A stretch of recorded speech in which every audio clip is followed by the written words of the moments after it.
Well, hello, folks out there in YouTube land. Got a big show lined up for you today. Oh, yeah, is the honeymoon over for Deion Sanders out there in Colorado land? We're going to talk about that. We've also got a 5-star that's trending fast towards the VOLS. I mean, really fast. I'm liking our chances on this one. But anyway, before we get started too quick, I do want to respond. I have upset the South Carolina Gamecocks to no end. I really have. More than I even anticipated.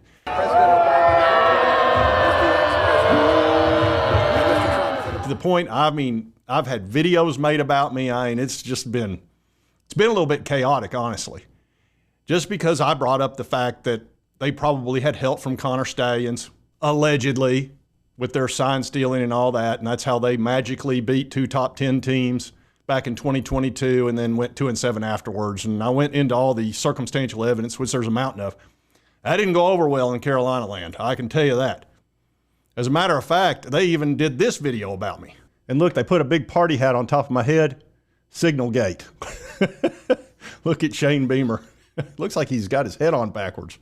Anyway, that's by one Carolina jackpot. He is not happy with me and making quite a bit of fun of their magical wins. Which, look, they should be happy. They got their guy locked in, Shane Beamer, long term. He won those 2 ball games. It's really the only thing he's done of any consequence. And they went ahead and locked him in big time. So if they have to get rid of him after this year, whoo, man, is it going to cost money? A bunch of it. But anyway, I'll give you a little flavor of what his video was like. It's a rattler sitting here counting them up. 1, 2, 3, 4. It doesn't. Stop being stupid. Stop whining. Here's the whole thing in a nutshell. Your butt hurt because you lost the ball game. I get it. You hadn't been good in forever. All right, thought I'd just pop in there and show you a little bit of it. And that was the clean part. He got a little profane at times in that video, which might or might not be for your taste. You don't need to hear things like that. You just a boy. You need to think about good thoughts while you're still a boy. But anyway, they're not happy. Now look, I'm not going to talk about it today other than just this. And we'll see how it plays out. Like I said, if any more information comes out, I'll obviously be all over it. But I am going to talk about Deion Sanders and Tennessee today. So let's talk about Deion. Deion's had a lot going on out there. Now Deion's kind of a lightning rod. It's just who the guy is. He brings a lot of attention wherever he is, whether he was at Florida State as a cornerback, whether he was playing in the NFL. He was a center fielder for the Atlanta Braves. He was part of the worst to first. And he just brings a lot of attention. Some of it's good, some of it's bad. But recently, it's been kind of ugly because there's been a lot of stories out there that have upset him. Some about the culture there and some about Cormani. Also questions about whether he's a good coach or not. And it's really upset him, and he's gotten very cross with the reporters. So I think the honeymoon is definitely over with the reporters out there because they're all writing a lot of negative stories about him because he really disrespects them quite a bit. But let's play this little clip here to kind of give you a little idea what's going on with him. Coach Sean Keeler, the Denver Post. Happy summer, my man. You don't like us, man. Why do you do this to yourself? Come on. You don't like us. Mark likes me, by the way. Huh? Yeah. Mark said he likes me. No, so but that's you don't. Why do you do this, though? No, I'm sorry. Two-parter if I could. No, I'm serious. Why do you do this? Like, you know you don't. Like, why do you do this? No, it's not about that. Football question. No, why do you do this? Like, it would be hard for me to really engage in someone I don't like or something I don't like. I'm just asking why. Like, why? Got to pay What the bills, did I do? You didn't do anything. It's not about that. But this is a football question. I'm asking you why. Yeah, you can answer, but that's okay, not answer me. Because you want me to answer you. So okay, that's fine. That's fair. Why? Yeah. Why? Because I have questions. Give me your why. What's your why? What do you want to know? Why do you always on attack? Like, what did we do? Where am I on attack today? Where am I on attack? Yeah, I'm not gonna give you opportunities to be on attack. But I'm asking you why. Like, what does it do for you? Like, what happened? It's not about me. But what happened to get you like this? It's a good question. No, I'm serious. Because I want to help. I'm serious. I want to help. Because it's not normal. We can talk about that. Okay. Can I ask you a football question? No. Seriously. No, we'll talk about that. When we talk about that, I'll talk about that with you. Can we ask you a football question, please? When I talk about that, we talk about that. We can talk about that. So, yeah, he wasn't real happy with that interviewer. And he also kind of squared off with another guy that said, hey, you've bolstered your offensive line. He said, what does bolstered mean? And he said, well, he's built it up. What does built up mean? And then he said, why don't we use the word improved? So he was just really unhappy with the reporters in general. And I think part of that, there's been a couple of stories that have come out. One ranked him as the bottom to the last in the Big 12 as far as coaching. That obviously didn't sit well with him. Then there was another story about the culture there at Colorado and that Cormani McClain might have been bullied. Now, this has been refuted by some of the players. So this story came out and then it got refuted later. So who's to know really what happened there? But that would explain another reason why he might be upset with the reporters. And it talked about how they said his son had slapped Cormani, and Cormani flipped out and got real angry and started threatening him. And then, of course, like I said, some of the players came out afterwards, said it didn't happen. So that could explain some of the anger and why he doesn't want to talk to the reporters, I assume. Now, this is not the first time he's been upset with reporters. It's kind of been his whole life, and I'll show you what I'm talking about. And I remember this well. This was when they had won a big championship, the Braves, worst to first, and he got mad at one of the reporters that had been kind of getting on him. And Deion was one of the catalysts that really turned the Braves around along with great pitching. If many of y'all may remember that as Braves fans. Deion Sanders apparently upset with Tim McCarver's criticisms of his two sport. Look at that dude. Doesn't that remind you of the old ESPN? You remember that fella?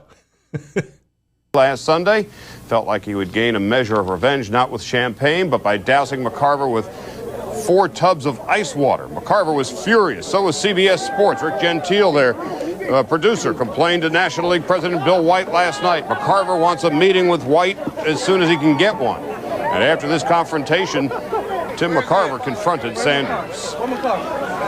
McCarver's right here. Right now, here you go. I got a real man. You know that? You are a real man, Deion. I'll say that. Now, for some of you, that's going to bring back memories. I remember that very well. Carver wanted to, you could tell.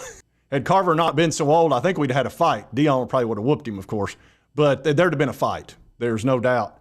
So this is not the first time Sanders has gotten his nose out of joint when it comes to reporters. This has been his whole life. So anyway, the honeymoon's over. I can go ahead and tell you. Now, I can also say this. It was a good hire. They were 1-11 the year before, and they couldn't sell a ticket. Deion shows up, and they're selling out the entire stadium, and people are buying jerseys like crazy. Colorado became the most popular team for, gosh, a big part of the season, especially when they started out like 3-0. But anyway, it's going to be all about what happens on the field now because the reporters are not going to cut him any more slack. That's pretty obvious, and he's already so salty, it's probably going to get pretty ugly unless he wins. Look, if he wins, that's the perfect deodorant for anything, and they're going to be better. They've recruited pretty well, and, well, recruiting somewhat, but also in the transfer portal, and he's had a chance to get his players used to the system.